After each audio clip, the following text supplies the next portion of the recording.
দেখুন, আমি আর আপনার সঙ্গে কাম করতে চাই না। আমি তো বুঝলাম না সমস্যাটা কি? কেননা আমি ভাবছি আমি একটা দোকান দিব, দোকান দিয়ে আমি চলে ফিরে খেতে চাই। এটাই আমার বলা ছিল আপনাকে। আমার দেখতে খুব ইচ্ছা করছে তাই না? তোকে কতবার বলেছি তুই আর আমার সামনে আসবি না, তোর মুখটা না আর আমার দেখতে ইচ্ছা করে না। তুই এখান থেকে যা, পরে তোর সঙ্গে দেখা করব। এখন যা, আমার কিছু কাজ আছে, আমাকে যেতে দে। কও কি? হ্যাঁ, ঠিকই কইছি।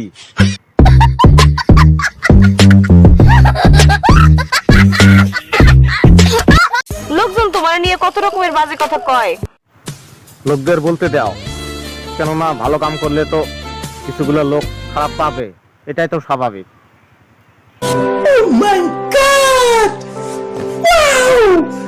দেখুন, আমি আজকে আপনাদের সঙ্গে যেতে পারবো না। আপনার যেতে ইচ্ছা হলে আপনি চলে যান। মানে হ্যাঁ, মানে আবার কি? আমি বললাম তো আমি আজকে যেতে পারবো না।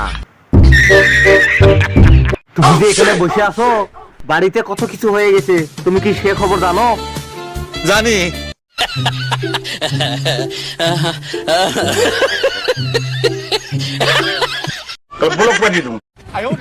তুই আমার কি বলক মারবি? বলক তো আমি তোমারে মারু।